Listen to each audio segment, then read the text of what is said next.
Ժողովուրդ օրաթերթը գրում է. Օրաթերթի տեղեկությունների համաձայն 3 ուշ գիշեր հակակոռուպցիոն դատարանում ուշագրավ նիստ է հրավիրվել գործարար Սամվել Կարապետյանի իմաստով, մասնավորապես տնային կալանքի տակ գտնվող գործարարի նկատմամբ այնպիսի սահմանափակումներ են սահմանվել, որ բացի ընտանիքի անդամներից որևէ մեկը չի կարող նրա հետ հանդիպել, անգամ անձնական կենսական կարիքների համար։ Պաշտպանական կողմը դատարան է դիմել պահանջելով, որ դատարանը բավարարի վարսավիրի հետ հանդիպման անհրաժեշտությունը։ Արդյունքում դատարանը բավարարել է պահանջը, բայց պայմանով, որ տնային կալանքի տակ գտնվող գործարարին դատարանից պետք է թույլ տան վարսավիրի այցը։ Իշխանությունները լիակատար մեկուսացման մեջ են պահում բարերարին։ Հրապարակն էլ գրում է. Իշխող խմբակցությունը նախօրեին քննարկել է ԱԺ առողջապահության մշտական հանձնաժողովի նախագահի ընտրության հարցը, սակայն քվեարկությունը տապալվել է։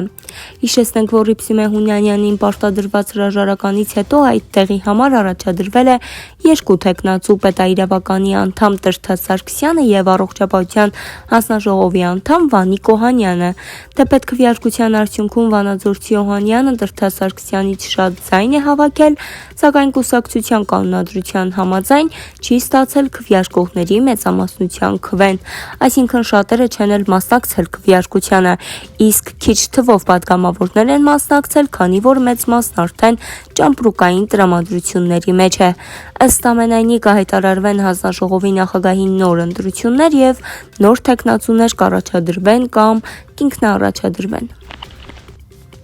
Հրապարակ օրաթերթը գրում է. Հայաստանում քաղբանտարկյալների եւ նրանց խախտված իրավունքների վերականգնման վերաբերյալ Հայաստան խմբակցության նախաձեռնած հայտարարության նախագիծը 3 մերժվեց իշխող մեծամասնության կողմից, այն 52 դեմ 21 կողմ ձայն ստացավ։ Ուշագրավ է սակայն, որ ՔՊԱ-կան պատգամավոր Հայկ Սարգսյանը շիշ բռնողը սկզբում ձեռնպա քվեարկեց, ապա քարտուղարությանը հայտնեց, որ դեմ է եղել։ ՔՊ-ում Սարգսյանի քվեարկությունը 3 բուռն քննարկումների առիթ էր դարձել։ Շատերի կարծիքով Սարգսյանը ՔՊ-ին փորձում է շանտաժ անել, թե կդառնա ընդդիմադիր, կանցնի ընդդիմադիր որևէ ճամբար ու ընտրությունների ժամանակ իր կապերը կօգտագործի իշխանությունների դեմ։